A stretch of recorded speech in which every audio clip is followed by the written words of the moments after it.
Ay di, nagluto nga ako na rin kalderetang baka. Ay tunay na sira ang diet. Ay napa-extra rice pa.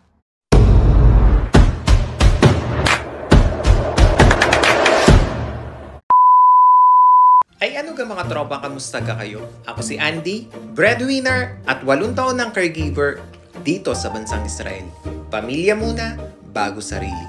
Ay di, samahan nyo nga ako sa isang craving satisfied video. Tama ga ho o isang mapagmatakaw na video. Ay kayo na hong bahala kung alin ho ang tama. Ay di, arin na nga, magluluto ako ng kalderetang baka at tunay namang na maiba rin naman ang ating ulam. Ay di, mayroon nga ako din ng 1 kilong baka. Ari naman ay ginayat-gayat ko na sa tamang parte o sa nais ko na sukat ng ating baka. Ay di, nilagyan ko na nga rin ng mga pampalasa na asin, paminta, at saka kaunting toyo. At nilagyan ko na rin ng pineapple juice at bababarin ko naman aray sa loob ng 30 minutes. O kahit 1 oras naman para mas ayos din. Nang manood nga mga pampalasang pinaglalagay natin dito. Ay di, nilagyan ko nga rin aray ng 2 kutsarang oyster sauce. At ayun naman ay magbibigay din ng kaunting linamnam din eh. Ay di, sa punto nga rin nagpiprito na ako na rin aking karot at saka na rin patatas. Ari naman ay pipirituhin ko lang ng kaunti. Hindi naman natin kailangan na maging tostado ang ating patatas at saka ring karot. Ay di, maya-maya naman ay ibabahagya ko rin igigisa aring ating bell pepper, aring kulay green at saka aring kulay pulang bell pepper. At iseset aside ko muna aray at mamaya natin ilalagay sa ating karne. Ay di, matapos nga ang paggigisa ko din sa ating mga gulay, ay di isusunod ko naman aring paggigisa ng ating bawang. Dini din sa same na kawali na ating ginamit ay di ilalagay ko lamang aring bawang. Tutustahin ko lamang aring ng bahagya nang sa ganun ay mangamoy ang ating bawang. Tapos isusunod ko naman aring ating sibuyas at aray lalayain ko lamang ng kaunti hanggang sa lumabas na nga ang aroma ng ating bawang at sibuyas. At maya-maya naman isusunod ko na aring ating karne na binabad ko ng 30 minuto lamang. Ay di, aray hahaluin ko lamang ng kaunti ng bahagya hanggang sa lumabas nga ang sariling katas na ring ating karne. At aray na may magtutubig-tubig pa rin ng kaunti habang ginigisa natin. Ay di, maya-maya naman ay dinagdag ko na rin 2 kutsarang tomato paste at 2 kutsarang tomato sauce. At aray hahaluin ko lamang ng papagayon at papagarne hanggang sa magkapit na o manuot na rin aring mga pampalasang aray na pinaglagay natin din eh. Igigisa ko din lang aray ng bahagya at pakukuluan ko aray ng kaunti. Nilagyan ko na rin ng 1 Knorr cubes at aray naman ay yung beef flavor. At maya-maya naman ay dinagdag ko na aring ating sabaw ng pinagbabaran. At nang sa ganun ay lumasa pa yung ating mga pinaglalagay doon kanina ng mga pampalasa. At yun ay magbibigay din ng konting linamnam doon.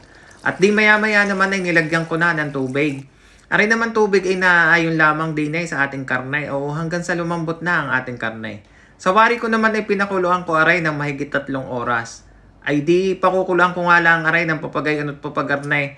Ay di, nakalimutan ko pa nga aring laurel. Ay di, nilagay ko pa, inihabol ko pa. Ay di, kay aray na nga, maya-maya ay iyan na, nagkukuluan na. At medyo malambot na rin ang ating karne. Di kay para nga makasigurado na tama na ang pagkakalambot ng ating karne, ay di tinuso ko lamang aray ng tinidor.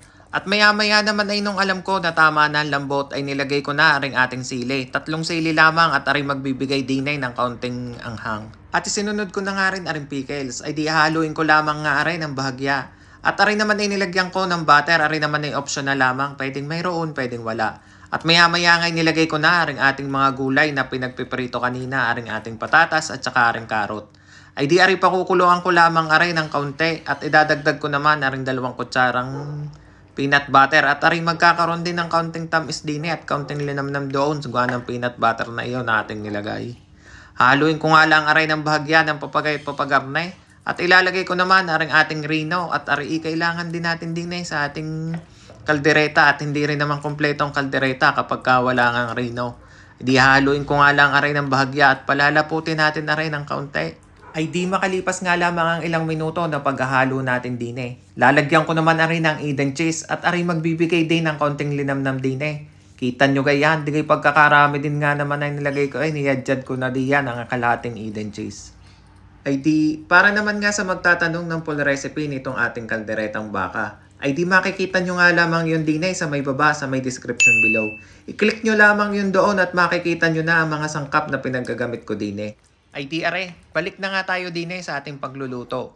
Ay di, sa punto nga are makalipas ang ilang minuto na paghahalo ko din nilagay ko naman aring ating bell pepper at are hahaluin ko lamang are ng papagayon at papagarne. Ay di, titimusan ko nga lamang are ng kaunti nang sa ganun ay ma-adjust natin ang ating lasa ng kalderetang are. Ay di sa tansya ko nga'y kulang pa, nilagyan ko ng konting asin at nang sa ganun ay panama ang lasa na rin. Ay kapag kayo kayo nagluluto o ng kaldereta ay garne-garning kalapot. Sa akin huy garne kalapot at mas masarap nga ho ang garneng kalapot ay.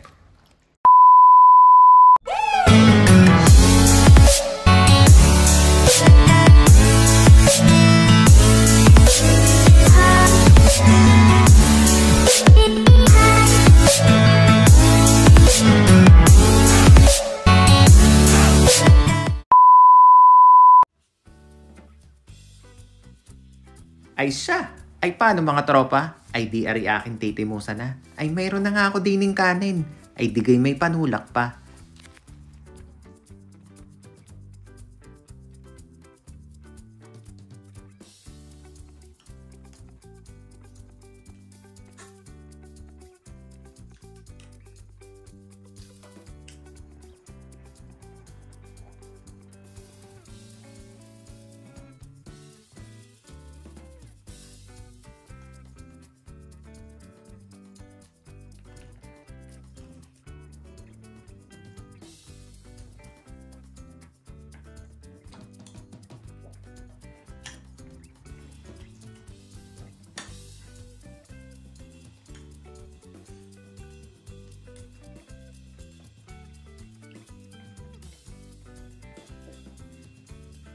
Ay siya! Ay paano mga tropa? Ay salamat sa inyong panonood ay huwag niyong kakalimutang mag-subscribe.